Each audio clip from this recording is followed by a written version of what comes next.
It is sobering, confronting, and completely unacceptable. You know who you are. And my very strong advice to you is that you do not belong in the Parliament of New South Wales. Clearly, we have a culture that over time has become, in many instances, toxic. So toxic, 1 in 3 current and former New South Wales parliamentary workers say they've been sexually harassed or bullied in the past 5 years. The main culprits? MPs. Responsible for around half of the reported incidents. It's distressing and confronting to read stories of people who have experienced unacceptable behaviour in New South Wales Parliament and New South Wales politics in general. Distressing is right. 3 men and 2 women allege they were victims of rape or attempted rape in the workplace. This must end.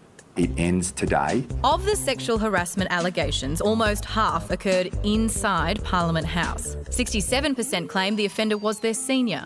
The landmark investigation finding an imbalance of power is at the heart of almost all the accusations. Neither side or any side in politics comes to this issue with clean hands. But while they condemn the findings, both leaders are running the same line. I've never witnessed or seen any of this behaviour in the entire time that I've been in the New South Wales Parliament. Have I seen instances of actual bullying? And I regard that as coercion, harassment or intimidation of someone in a vulnerable state. I haven't seen that. Both also focused on a solution, a proposed independent body to deal with anonymous complaints. You need people to have that environment created for them where they feel comfortable coming forward. That has clearly not occurred in the past. So, as yet another Australian Parliament faces a reckoning, how long before we see any tangible change?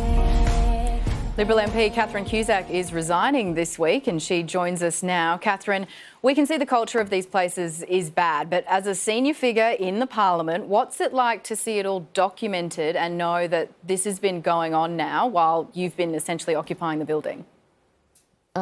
Look, on the one hand, it's been a shock. There are revelations in the report that are stunning to me, particularly in relation to the sexual assaults. Devastating, embarrassing. I think we all need to apologise to the victims of these behaviours.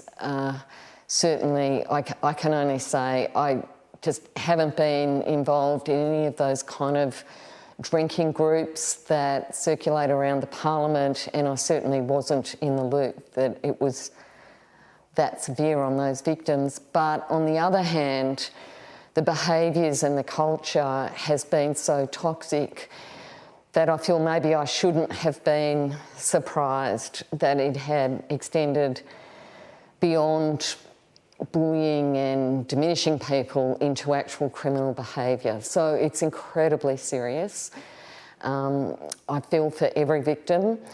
I feel that in many respects they were kind of in what Liz Broderick described as the lottery of employment in Parliament House. There are good MPs and there are good jobs in the building, and then there are these toxic people whose behaviour has been allowed to go unchecked really for many years. I think everybody's been aware of that. Nobody's done anything about it. And frankly, I'm quite angry that anybody would try to pretend they're shocked by the revelations today when in fact I think everybody inside that building knows it's been unacceptable. Catherine, these institutions have been founded and sustained by a lot of violence. Is it naive to think that they can actually be improved? Can I first of all welcome the Broderick report today?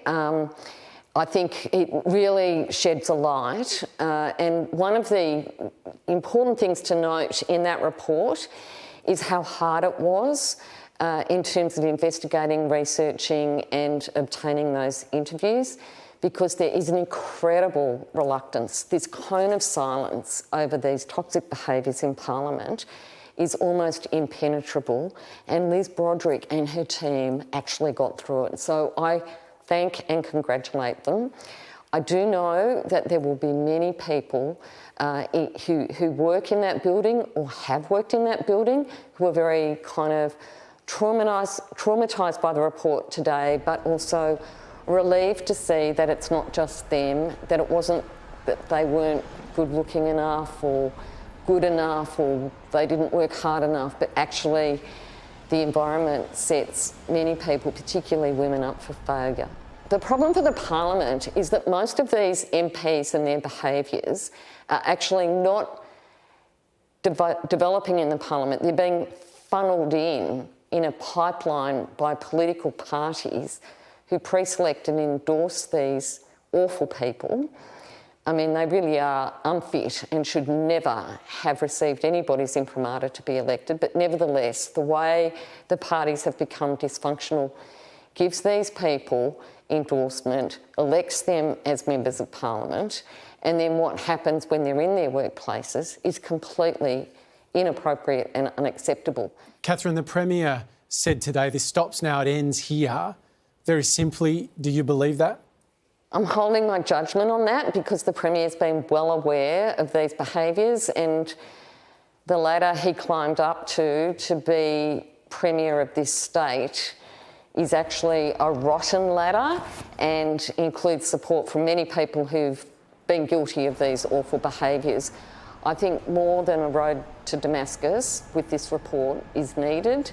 So I would urge him to stick with the problem and the Labor leader as well. They both have a duty and an opportunity to really change things. We need to see follow through on this report. Catherine Cusack, thank you for your time. Thank you.